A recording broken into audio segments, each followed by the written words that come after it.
Hey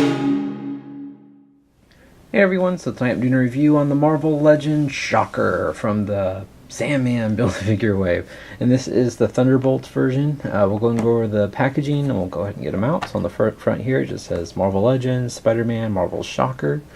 Side here it just shows Shocker on both sides. And then it shows Shocker on the back, along with the rest of the figures in the way, which we probably have all seen. Little Spider-Man logo at the top, and it just says Build-A-Figure Spider-Man, the Sandman. Alright, so we'll go and get this guy open and check him out. Alright guys, so here is Shocker out of the package, and he does come with the left leg of Sandman, and then comes with those two little effects for his shocking. I'm not the biggest fan of these effects. I kind of wish, even if they just got rid of the bubbles, really, and just kind of elongated them, just kind of like uncoiled them, I think that would look a lot better to me. But otherwise, I mean, it is cool they gave us some effects at least, but let him finish up the 360, and we'll check out the details. Alright guys, so first off, he just comes with the left leg of Sandman, so I can't wait to finally build him. And then we'll come up, look at the effects. It's the same effects that we've seen with Havoc. It's just kind of the yellow translucent with the orange paint applications along the sides here to kind of give it a different fiery, shocking texture.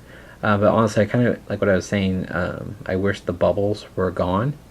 And then you just kind of, cut it and then had it kind of spring out. I think that would have been kind of what I remember in the cartoon. I think that would have been a lot cooler.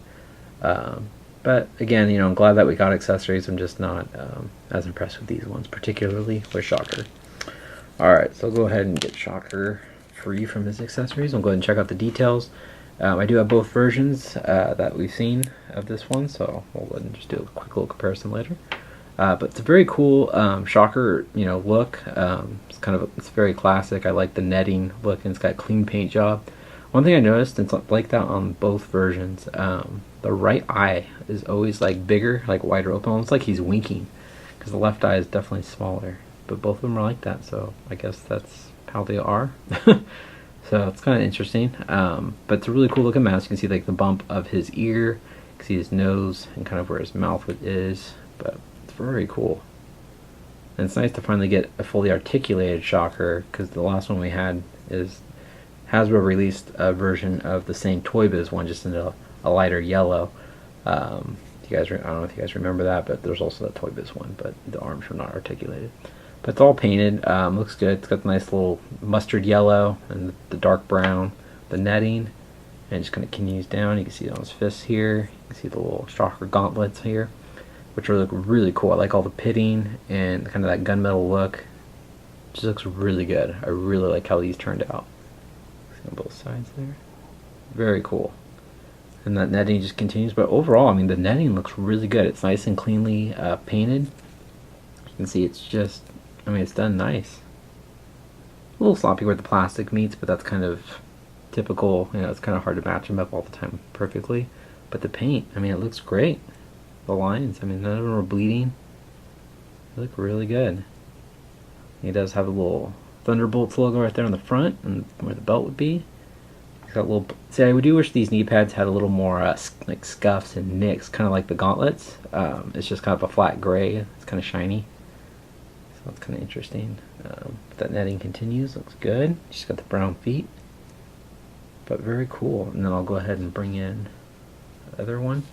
We'll remove these also. For his, oh, here's something interesting. Sorry. I don't know if they do. Maybe it's my eyes just playing with me. I was gonna say one looked like it had more orange than the other, but I don't think so. It's just my eyes messing with me. But again, see his eyes. Got one eye that's kind of the right eye that's open more than the left, and this one's the same way. Interesting. You can see it's just the subtle difference is no Thunderbolts logo on this one. So this one can go on my Spider-Man shelf, this one can go with my Thunderbolts. Even though my Thunderbolts is just kind of a mix of anyone that's been on the team. It's not really a specific year of Thunderbolts. But alright, so we'll go ahead and go over the articulation. His head looks up all the way. It's good. Looks down very far. Looks left and right. You kind of got the little confused look you can do. Ball joints in the shoulders, move out, up and forward and back. It's got the bicep swivel, double jointed elbows, wrist rotation, also a hinge at the wrist. It's got a nice Ab crunch, crunches forward, crunches back, not so much. Got a waist swivel. And he kicks forward and spreads that much. Got an upper thigh swivel, double jointed knees, boot rotation, which is always nice. Ankles move down, move up, and side to side, and along with little pickle of Ballman's feet. Alright, I'll show you guys how tall Shocker is. Alright guys, so Shocker stands a little over 6 inches tall. And we'll go ahead and bring in the old Toy Biz one, because I do not have the other release version from Hasbro. But it's essentially the same figure, just different paint applications. So you guys can kind of see a good little comparison of the height, whereas the old one's kind of slunched over.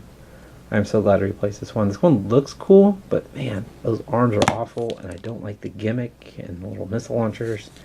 But we'll go ahead and get a little comparison of the faces here. Hopefully the camera's not getting too jittery. So you see one's got the wide eyes, one's kind of almost got like a human eyes with the mask over it. And then the Toy Biz one, of course, is all sculpted. There's not, with a lot of dry brushing to kind of give it more texture and depth. It is a different suit. But you can see the difference in their little shocker mechanisms. This one would be really cool if it just didn't have the gimmick and the stiff arms. No ab crunch either. But just so you guys can see it. Toy Biz one definitely has more detail, but I like the Hasbro one. It's kind of more of a shocker, I remember, and plus I like the articulation. But there's a little comparison. But overall, I really like this figure. He seems to be easy to find. He's not terribly expensive. But yeah, another cool Spider-Man villain to add to our collection. But there you go, guys. And that seems to be like the Thunderbolts one seems to be the one that's easy to find right now. It used to be the other way around, but it seems like now Thunderbolts I see everywhere. But alright, so there you go, guys. That's enough of my rambling. Hope you guys enjoyed the review. Please hit the like button and subscribe if you haven't. Alright, thanks, guys. Have a great night. Take care. Bye.